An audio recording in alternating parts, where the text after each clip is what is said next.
So you want to make more money and you watch all these YouTubers who tell you to do these side hustles that will earn you $500 per day to $10,000 per month. You want to leave your job and have the financial freedom to do what you want, when you want, with money not being a problem for you. You think that by watching them, you are getting the financial education you need. Well, look, having worked at an investment bank and a trading firm to starting and running my own businesses, money played a big part. But most of this comes from the money habits I have learned, witnessed, and experienced through my early years of life. So in this video, I'm going to share the 5 mind hacks you can use to make more money for yourself.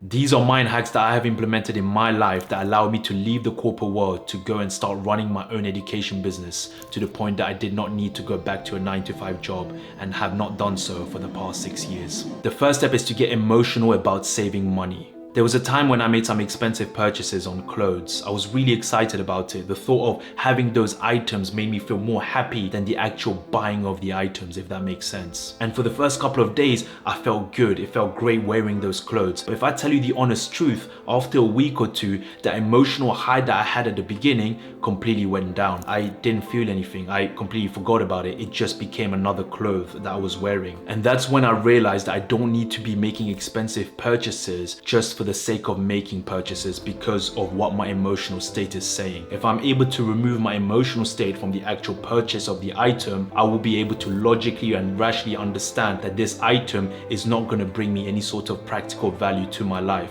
And if it does bring me practical value to my life, that's another story. But most of the items that we buy brings us no value at all. It's just for a dopamine hit. When you want to purchase certain items, this could be clothes, shoes, cars, you have this emotional response that if I purchase this item, it's going to make me feel happy. But have you ever stopped yourself to think that once you made that purchase, give it a month or so, that your level of happiness you thought it was going to bring you has completely gone down because life takes over and you forget about it? What if we change that narrative and have an emotional attachment to saving, reverse engineer it? So when you want to spend money on an item, stop yourself and ask, okay, if I buy this, what purpose will it fulfill me? As opposed to a short dopamine hit that will most likely go away after a couple of weeks. Then reverse engineer this and ask, if I save this money as opposed to spending it, what benefit would I get from doing this? For example, saving this money will be a step in the right direction to give me the financial freedom to do the things I want to do when I want to do it. Saving this money will allow me to travel to places I always wanted to go and build amazing memories. Saving this money will allow me to build a bigger saving pot when I want to make a house purchase for my family. Saving this money will allow me to help my mom or dad with paying their bills or any other money related issues that they may have. Can you see how powerful this is? When you do this and you start to think in this way, all these items that you see around you are not going to deter you. You now have tunnel vision of what you are going to do with that money as opposed to spending it on things that's going to bring you no practical value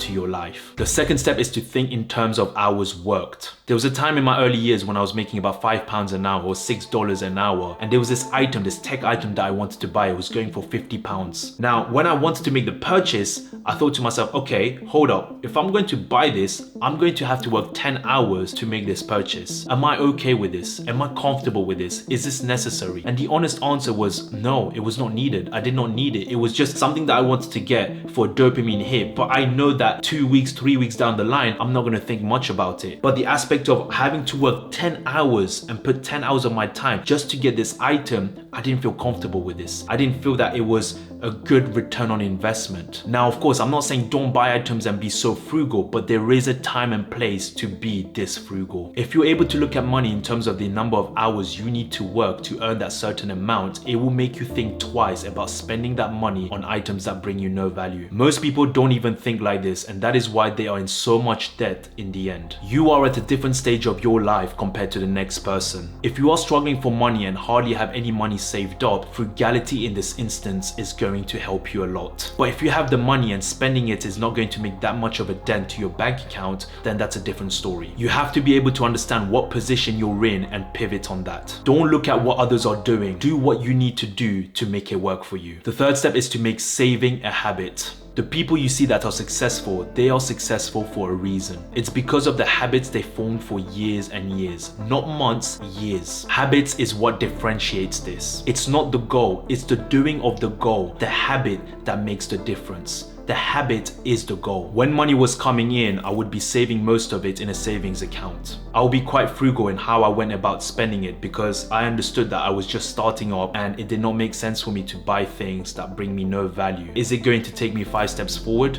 No. Then it was no use for me. Now again, I'm not saying be 100% frugal. You do need to enjoy your life, but you also have to understand your circumstances and you have to be able to adapt to that. If you are struggling with your monthly bills, is it wise for you to be spending that money when that money could be going to reducing your overall bills? Think about that for a second. To tell you the truth, when I was saving it, I had no idea what I was doing it for. But what I did know is that this money will help me in the future when an opportunity arises. I did not know what that would be, but I was waiting patiently for the moment to arrive, and then I would strike. That opportunity for me was when I left the corporate world. The money that I saved up allowed me to take the risk to go and start my business. So what can you do? When you receive your income, have a certain percentage of that income go into a separate savings account that you do not touch. Start putting 10% away from your monthly paycheck, and if you can't do that, find ways of minimizing your expenses. You'll be surprised what your expenses are when you write things down and how much you can save on those. This is important, especially when you are at the beginning stage of building up your saving pot from zero. The game here is as your income starts increasing, you want to increase your percentage of money that you are saving on the side.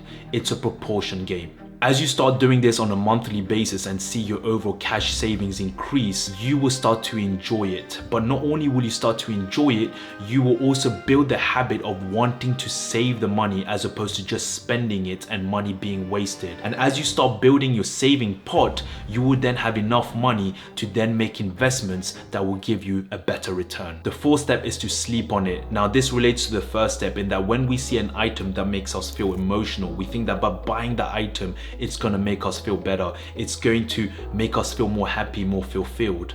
But let me ask you a question. For how long? What happens to that feeling after a week or two, or even let's say a month?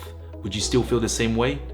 I don't think you would. That emotional state you were in has gone and life carries on as normal. To the point you ask yourself, why did I buy this item in the first place? I don't have the same emotions as I did when I first bought it. This is something a lot of us do. We make impulsive purchases based on how we feel. I collect figurines, so these are basically statues, and there's so many good figurines out there. When I come across a very good figurine, my instant mind tells me, oh my gosh, I gotta buy this, or I get emotional. I'm in this emotional state thinking that if I make this purchase, it's going to make me feel happy. If I make this purchase, it's going to make me feel fulfilled. But what I do now, before making the purchase, is I say to myself, okay, take a step back. You're going to give yourself 7 to 10 days. 7 to 10 days where you don't think about the item, you don't have any emotional attachment to it, and you're going to go about doing your business. You're going to go about doing your life. And you're going to see after that 7 to 10 days, if that emotional state that you were in at the beginning is still there, if you still want to make that decision of buying it. Because a lot of people, what they don't realize is that instant impulsive decision of wanting to buy it is derived from our emotional state. So what we want to do, or what you want to do, is you need to be able to control that. And the best way to control that is to sleep on it. Sleep on it for 7 to 10 days. Because I guarantee you, when you sleep on it for 7 to 10 days and you let life take on as normal, your life going on as normal, your emotional state is going to reduce. Your emotional state is not going to be as high as it is. And then when that time comes and you look back at that item, you most likely will think, hold up, why did I think so much about this item in the first place? I don't really feel that much of an emotional attachment. Now, if that happens, that's great, because now you know it was an impulsive decision that you were about to make. So you saved yourself money from making those purchases. But if the emotion is still as high as it was when you first saw it, then that's a different story and you can look into making a purchase. But you've got to be very honest with yourself here. There is no point of lying to yourself thinking that, okay, I just feel just a bit of, okay, I want to get it, so I'm going to make a purchase. Don't lie to yourself, because the only person you're lying to is yourself, no one else. You're the one who's going to be wasting your money. So be very brutally honest with yourself and be genuine in terms of whether you want to get this item or not. But by you sleeping on it, most of the time you'll realize that the emotional state that you were in at the beginning has completely reduced, and now you don't even look at the item in the same eyes that you looked at before. The last step is a bit more deep, and it's to listen to your inner voice. Look, it's easy to look at someone else and see the cars, the houses, the wealth, and thinking that's what's going to make me happy and that's what I'm going to be pushing for. By all means, go for it. You should push yourself and strive for a better quality life. That is what I want for you. I tell you this from experience. As I was running the business, I said to myself that if I hit X number of clients, I will be fulfilled, I will be happy, I will be at peace because I will be getting a certain amount of revenue. But to tell you the truth, when I hit those revenues, I didn't feel a thing. I didn't feel any elevation, any fulfillment. In fact, I felt quite the opposite. It was more stress and pressure because there was a lot of people that I had to be responsible for, and there was a lot more work that needed to be done. It's not all sunshine and rosy. Most people, they will only show you the good bits of their life. They don't show you what's happening in the background, the rejections, the trials, the tribulations, the heartache, the challenges. That plays a big part. So when you see these things, take these things with a pinch of salt.